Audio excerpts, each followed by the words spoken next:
भाई आप चाहे किसी भी मल्टीनेशनल कंपनी में लाखों कमा रहे हो, प्राइवेट नौकरी में दिन रात घिस रहे हो, या कोई छोटा मोटा बिजनेस आपका हो, अगले 60 सेकंड के लिए मेरी बात ध्यान से सुनना। इस वक्त जून 2026 में देश के अंदर एक ऐसा आर्थिक भूचाल आने वाला है जो हर हिंदुस्तानी की जेब पर सीधा असर डालेगा।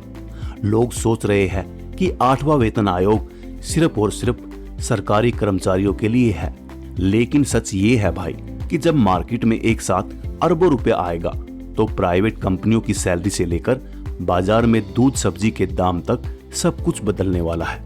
आज आपको आसान भाषा में समझाऊंगा कि कैसे नए फार्मूले से देश की इकोनॉमी में पैसा बरसने वाला है।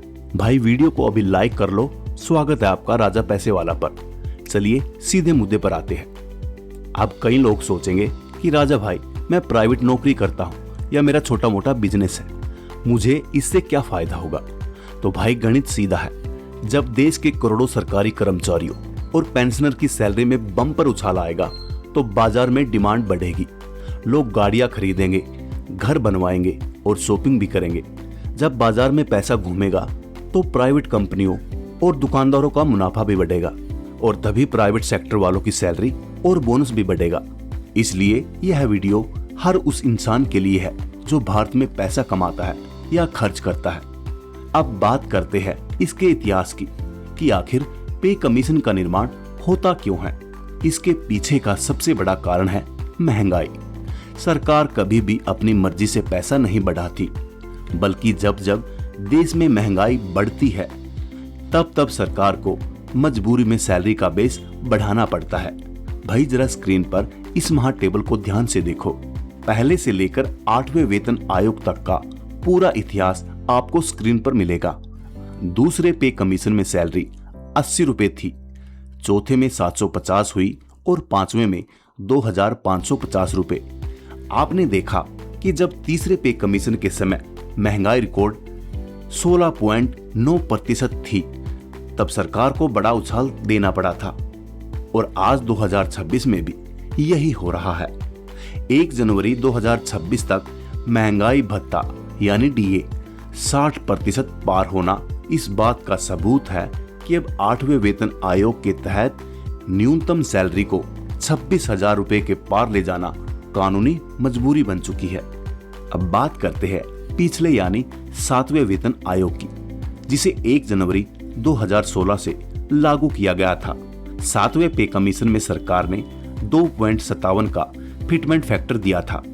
अब आपको आसान भाषा में समझाते हैं कि फिटमेंट फैक्टर किस चिड़िया का नाम है। मान लो किसी की बेसिक सैलरी 10,000 रुपए है। अब सरकार को सैलरी बढ़ानी है तो वे एक नंबर तय करती है, जैसे मान लो 3।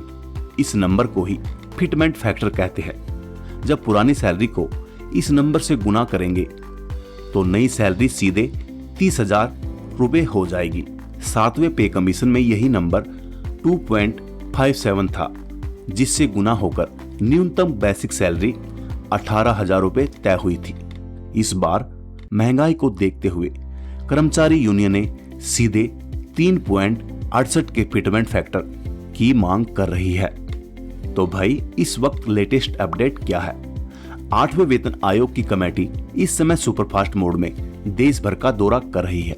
अभी इसी हफ्ते 22 और 23 जून को लखनऊ में सरकारी कर्मचारी यूनियनों के साथ बहुत बड़ी मीटिंग हुई है, और अगले महीने 6 से 7 जुलाई को भुवनेश्वर और 9 से 10 जुलाई को कोलकाता में भी कमेटी का दौरा फाइनल हो चुका है।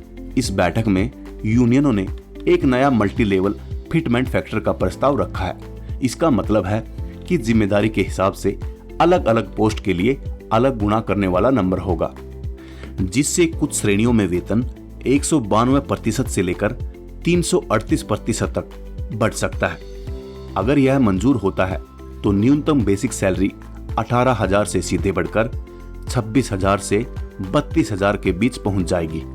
एक और तकनीकी बात समझो भाई, जैसे ही 8वां वेतन आयोग लागू होगा, आपका यह वर्तमान 60% डीए आपकी बेसिक सैलरी में जुड़कर और आपका नया डीए फिर से 0 से शुरू होगा। और हाँ, क्योंकि यह 1 जनवरी 2026 से प्रभावी है, इसलिए सरकार फाइनल मुहर लगाने में जितनी देरी करेगी कर्मचारियों की जेब में उतना ही मोटा एरियर एक साथ आएगा। साथ ही हमारे रिटायर्ड भाइयों के लिए भी बड़ी खबर है।